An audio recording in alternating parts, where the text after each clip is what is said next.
Some women just aren't built to keep a man. You should have tried harder, Ava.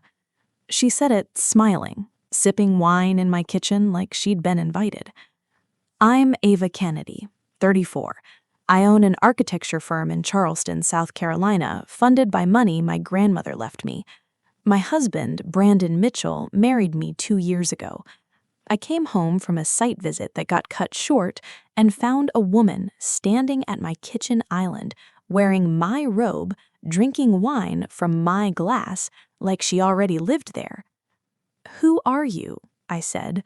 Not a question, a statement. "Shannon." She looked me over slow, head to shoes, the way you size up something you've already decided isn't worth much. "Brandon's told you a lot about you, mostly how boring you are, how you'd never notice anything wrong right in front of you." She laughed, short and sharp. He was right. Brandon came down the stairs behind her, buttoning his shirt, and didn't even have the decency to look surprised I was home. "Ava, don't," Shannon said, cutting him off, waving a hand like he was an interruption. "Let me have this." She turned back to me, delighted. "You really thought this was a real marriage? That's actually kind of sad." "Get out of my house." "Your house?" She smiled wider. "Sweetheart, nothing in this house is as yours as you think it is. You should have held on to your husband a little tighter, or better yet, you should have checked who he already belonged to before you married him." Something in that sentence didn't sit right. Not the insult, the wording. "What does that mean?" I said. She looked at Brandon. He wouldn't meet my eyes. "Tell her," Shannon said, delighted, like this was the best part of her afternoon. "Or should I?" "Tell me what?" She set the wine glass down on my counter, slow, deliberate, like she wanted me to remember the sound of it. 11 years, Ava. That's how long I've been married to him. He never divorced me. He just needed someone with money and no reason to check public records. She tilted her head. "You didn't marry a husband, honey. You married a liability with a wedding ring on it." The room went quiet in a way that had nothing to do with sound. I looked at Brandon, really looked at him, and watched him confirm it without saying a word, just by staying silent, just by not denying it. "So this whole marriage," I said, keeping my voice level even though my pulse wasn't, "was never real?" "Not for one single day," Shannon said, and she looked almost proud saying it. "You've been signing papers and moving money into an account that was never going to keep your name on it. You built us a very comfortable retirement, Ava. You should be thanked, honestly." I didn't scream. I didn't cry. I picked my keys back up off the counter and looked at both of them standing in my kitchen, so pleased with themselves, so sure they'd already won. "You just told me everything I need," I said quietly, "with witnesses in my own house." Shannon's smile faltered for the first time, just slightly. She had no idea what I did for a living, or what I was capable of finding once I decided to look, and by the time she did, it would already be too late to take any of it back. If you're new here, hit subscribe. This one gets worse before these two even see it coming. Let me know in the comments where you're watching from. "You're telling me this marriage was never legal? Not for one day?"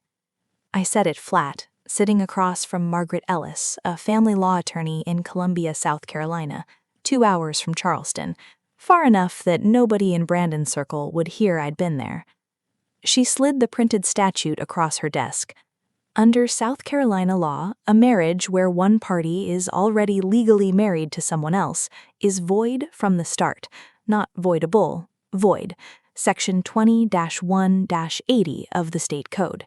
It never existed in the eyes of the law." She tapped the page. "Which means everything you signed as his wife, every joint account, every asset transfer, you need to look at that very differently." "And the bigamy itself?" "That's Brandon's problem, not yours. South Carolina Code Section 16-15-10. It's a felony, up to 5 years. She looked up at me. But, Ava, I need you to understand something before we go further. If he's done this deliberately, married you knowing his first marriage was still active, specifically to access your inheritance, that's not just bigamy, that's fraud, premeditated. And if she helped him plan it, she's exposed too. I had already suspected that. What I hadn't expected was what came next. I pulled his name through a few databases before you came in, said Margaret, turning her laptop toward me. Standard due diligence before I take a case like this. Brandon Mitchell has an LLC registered in Nevada, formed 4 years ago. Sole registered agent. She turned the screen fully toward me. Shannon Mitchell. I stared at the name. They've had a business together this whole time? A business, Margaret said carefully, that received 3 separate wire transfers in the last 18 months. 200,000, then 180,000, then 6 weeks ago, 90,000. She met my eyes. Ava, does any of that match money that left your accounts? My stomach dropped. The 90,000, that was the investment closing Brandon had mentioned. The number matched exactly. He's been moving my money into that LLC through the joint account, the one he had me sign for. That's what it looks like. Margaret closed the laptop. But here's what worries me more. This Nevada LLC is not his first one. There was another registered 5 years ago, dissolved after 11 months. Different name on the paperwork, but the registered agent's address matches Shannon's current one. She paused. I think you might not be the first wife, Ava. The room went very still.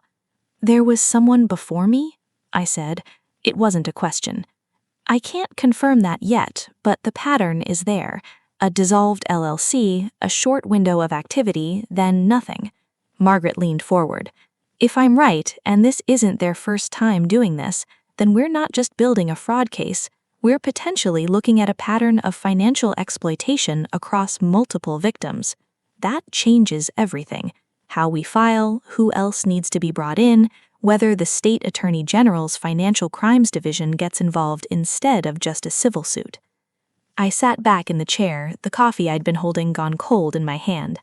2 years of my marriage. Every anniversary dinner, every investment, every night he'd told me he loved me.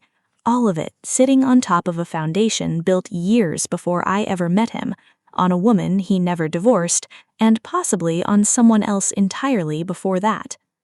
Find her, whoever came before me. If she's out there, I want to talk to her. Margaret nodded slowly, already pulling a legal pad toward her. I'll have someone start pulling records from that first LLC's window. Give me a few days. I left her office and sat in my car in the parking garage for a long time before I could make myself drive. Not because I was falling apart, because for the first time since I'd walked into my own kitchen and found Shannon in my robe, I understood the actual size of what I was dealing with.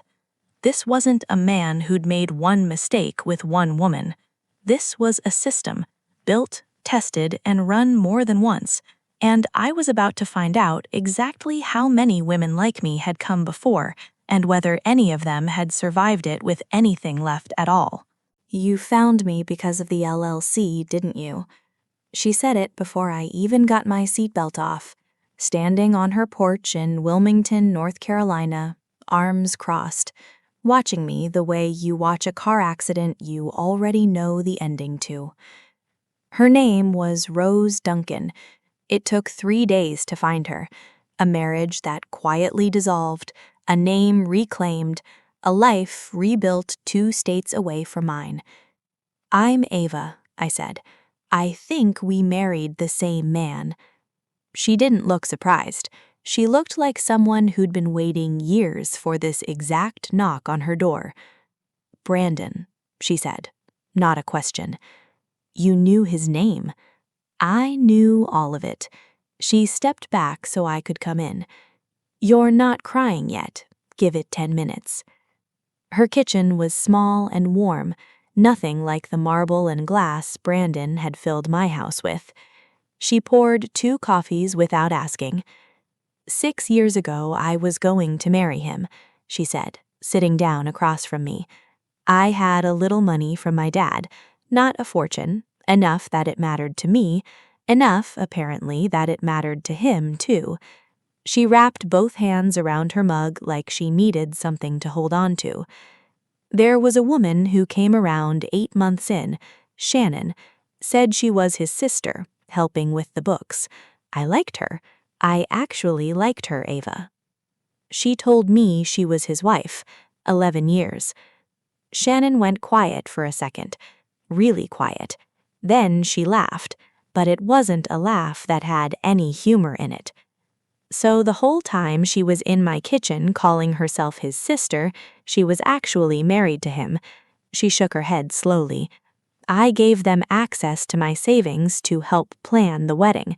The wedding never happened. The money did. What did they say when you figured it out? Shannon said it to my face, told me I was, I remember the exact words, a nice little starter fund. Rose's jaw tightened, old anger surfacing like it had never actually left. I went to the police. They told me it was a civil matter. I'd handed the money over myself, technically. No marriage between us, no paper trail, nothing they could hang a charge on. I just had to live with it. I felt something twist in my chest, hearing my own story a few years earlier in someone else's voice. I have a marriage certificate, I said, quietly, filed 2 years ago. Rose looked up at me fast. Then you have something I never had. There's more, I said. My attorney thinks there might be someone before you, too. Rose set her mug down slowly. There was. Shannon let it slip once. A woman in Georgia. I never got a name. I used to wonder if she just packed up and disappeared quiet, the way I almost did. Neither of us said anything for a moment, just sat there with that. How many of us do you think there've been? I finally said. I think, she said, you're the first one who ever had enough to actually go after them. She reached into a kitchen drawer and pulled out an old USB drive, worn at the edges like she'd picked it up and put it back 100 times over the years without ever using it. She slid it across the table to me. Maybe you do, she said. I picked it up, and for the first time since I'd walked into my own kitchen and found Shannon sitting in my robe, this stopped being about my marriage. It became about every woman who sat in a kitchen like this one, alone, being told there was nothing anyone could do. I looked at Rose. I'm not going to disappear quiet. She almost smiled. Then don't waste what I'm giving you. You're looking for a woman named Adeline, aren't you? The private investigator Margaret hired said it before I'd even sat down, sliding a manila folder across a diner table in Savannah, Georgia. Rose had come with me. She said she wasn't letting me do this part alone, and honestly, I was glad.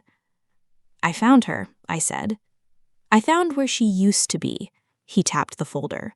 Adeline Graham, lived here in Savannah 8 years ago, engaged to a man matching Brandon's description, going by a different last name at the time. Relationship ended abruptly. She moved twice after that.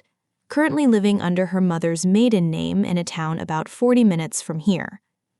Why would she change her name? Rose asked, though I think we both already knew. Because after the engagement ended, she filed a police report claiming financial exploitation and stalking. The report went nowhere, no charges. But 6 weeks after she filed it, her apartment was broken into. Nothing stolen, just her financial documents, gone through and left scattered. He closed the folder. She never filed anything else after that. The diner suddenly felt too quiet. You think Brandon did that? I said. I think, the investigator said carefully, that whoever did that wanted her to understand that filing paperwork against them wasn't going to go the way she thought it would. I sat with that for a second. Rose reached over and put her hand flat on the table, not touching me, just there.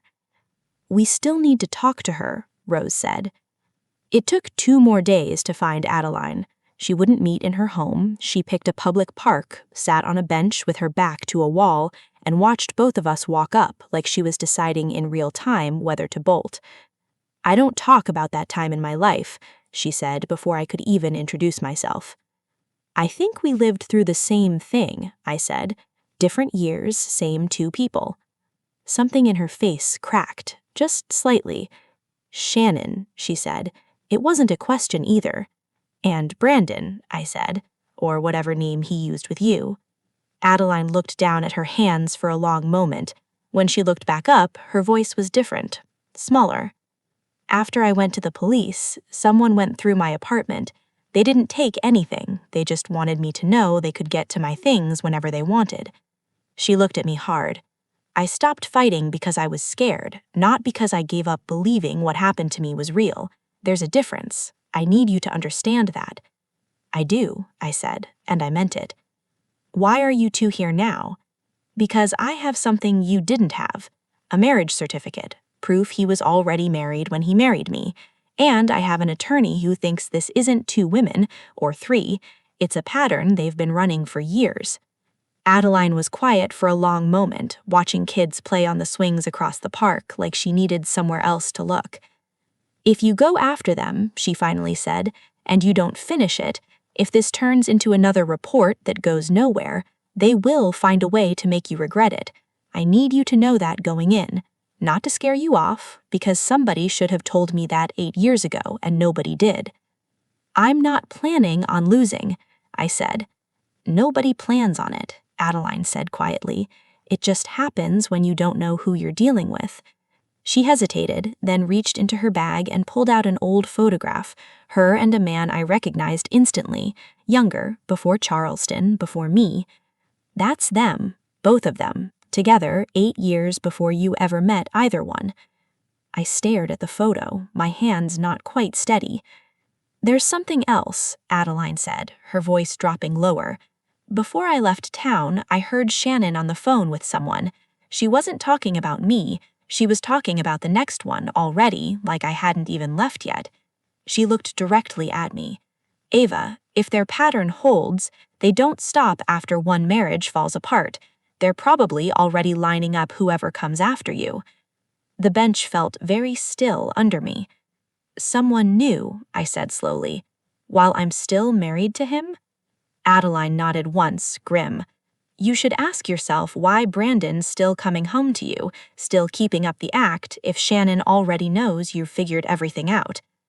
I hadn't told anyone that Shannon knew I knew. Only Brandon had been in that kitchen with Shannon.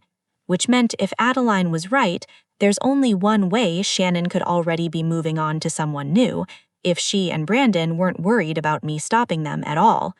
They thought they still had time. And I realized, sitting on that bench, that I might have less of it than I thought. You should have just stayed quiet, Ava. It would have been so much easier for everyone. Shannon said it standing in the doorway of the same Nevada LLC office the investigator had traced back to her. A strip mall unit outside Charleston, nothing like the empire she and Brandon had built their lies around. Margaret had timed it perfectly. State investigators were already parked 2 blocks down, waiting on my signal. "Easier for you," I said. "Not for me, not for Rose, not for Adeline." Something flickered across Shannon's face at those 2 names. Fear, for half a second, before she buried it under the same smug expression she'd worn in my kitchen months ago. "You went digging," she said. "Cute. You think a couple of bitter exes changes anything?" "I think a filed marriage certificate changes everything," I said. "You knew Brandon was still legally married to you when he married me. That's not heartbreak, Shannon. Under South Carolina law, that's a felony, bigamy, up to 5 years. And every dollar you two moved through that LLC using my name, my accounts, my signature, that's fraud on top of it." "Prove it." I already did. I held up my phone, screen facing her. "This call has been recording since I walked in. Margaret has 3 years of financial records. Rose has bank statements from 6 years ago that match your handwriting on the LLC paperwork. Adeline has a photo of the two of you together 8 years before you ever met me. I paused. And there's a fourth one, isn't there? Someone new. Someone you're already grooming right now while Brandon keeps coming home to me every night like nothing's wrong. Shannon's composure cracked for real this time. You don't know anything about her. I don't need to, I said quietly. I just needed you to say it. Her eyes went wide as she understood exactly what she'd confirmed out loud with a live recording pointed at her. That's when the door opened behind her. Not Brandon, but 2 state investigators, badges out, and behind them, Margaret with a folder thick enough that it needed both arms to carry. Shannon looked between me and the door like she was doing math that no longer worked out in her favor. Shannon Mitchell, one of the investigators, said, "We need you to come with us." She didn't run, she just stood there, the same way Rose said she'd once stood in a kitchen calling herself somebody's sister, and I watched 8 years of practiced control fall apart in real time. Brandon was arrested that same afternoon at our house, still unaware any of this had happened, still expecting to come home to a wife who hadn't figured anything out. I wasn't there for it. I didn't need to be. Margaret called me after and told me he'd asked for me by name, wanting to explain. I didn't take the call. The case moved faster than any of us expected, mostly because of what came next. A fourth woman, 26 years old, living in Augusta, who'd been dating Brandon under yet another name for 4 months.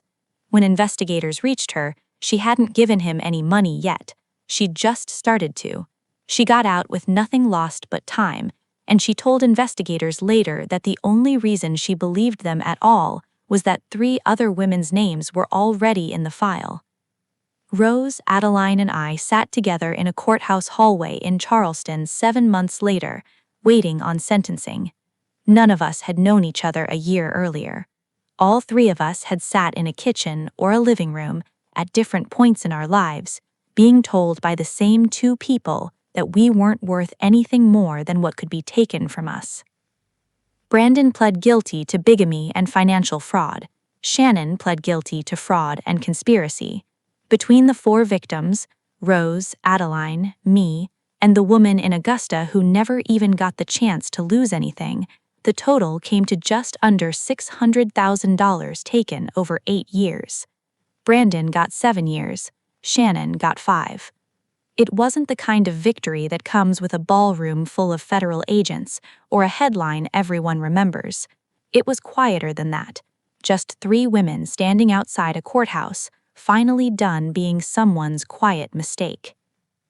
"What now?" Rose asked me, as we watched Brandon get led out in cuffs, refusing to look at any of us. "Now I go back to work," I said. "Rebuild the firm. Rebuild the accounts. Actually, I already talked about it with Margaret. We're helping set up a resource for women who've been through the same thing. Not a non-profit exactly, just somewhere the next Adeline doesn't have to spend 8 years thinking nobody would believe her." Adeline, standing a few feet away, actually smiled for the first time since I'd met her. "I would have liked that 8 years ago," she said. "I know," I said. "That's the point." I drove home that night to a house that was legally, finally, entirely mine. No joint accounts, no shared name on a deed that meant nothing, no man upstairs pretending to be something he never was. I sat on my back porch with a cup of coffee, the same way I imagine Rose probably did in her own kitchen in Wilmington, and Adeline probably did wherever she'd finally settled that felt safe. None of us got the version of justice you see in movies. What we got was better in its own way. We got each other. We got the truth on the record instead of buried in a report nobody followed up on. And somewhere in a federal file now open for good was proof that we'd never disappeared quiet at all.